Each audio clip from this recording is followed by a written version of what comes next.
1 Samuel chapter 26. The Ziphites went to Saul at Gibeah and said, "Is not David hiding on the hill of Hakilah, which faces Jeshimon?" So Saul went down to the Desert of Ziph with his 3,000 chosen men of Israel to search there for David. Saul made his camp beside the road on the hill of Hakilah, facing Jeshimon, but David stayed in the desert. When he saw that Saul had followed him there, he sent out scouts and learned that Saul had definitely arrived. Then David set out and went to the place where Saul had camped.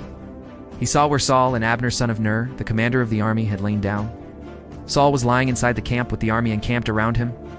David then asked Ahimelech the Hittite and Abishai son of Zeruiah, Joab's brother, "Who will go down into the camp with me to Saul?"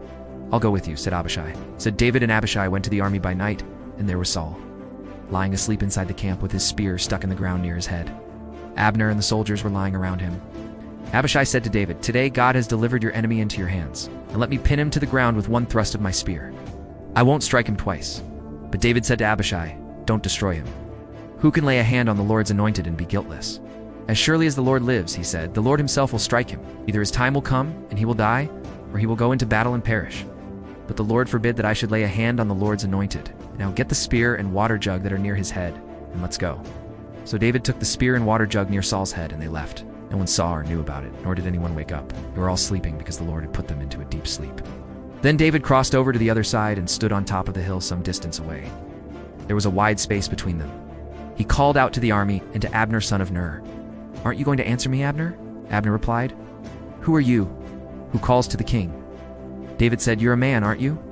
And who is like you in Israel? Why didn't you guard your lord the king? Someone came to destroy your lord the king. What you have done is not good. As surely as the Lord lives, you and your men deserve to die, because you did not guard your master, the Lord's anointed. Look around you. Where are the king's spear and water jug that were near his head?" Saul recognized David's voice and said, "Is that your voice, David, my son?" David replied, "Yes, it is, my lord the king." And he added, "Why is my lord pursuing his servant? What have I done, and what wrong am I guilty of? Now let my lord the king listen to his servant's words. If the Lord has incited you against me, then may he accept an offering. If, however, men have done it, may they be cursed before the Lord. They have now driven me from my share in the Lord's inheritance and have said, 'Go, serve other gods.'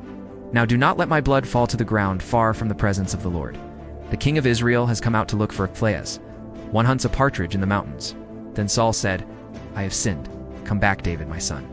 Because you considered my life precious today, I will not try to harm you again. Surely I have acted like a fool and have erred greatly." "Here is the king's spear," David answered. "Out, men!" "Let one of your young men come over and get it. The Lord rewards every man for his righteousness and faithfulness. The Lord delivered you into my hands today, but I would not lay a hand on the Lord's anointed.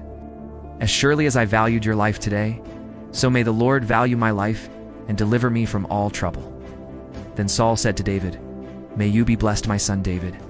You will do great things and surely triumph." So David went on his way, and Saul returned home.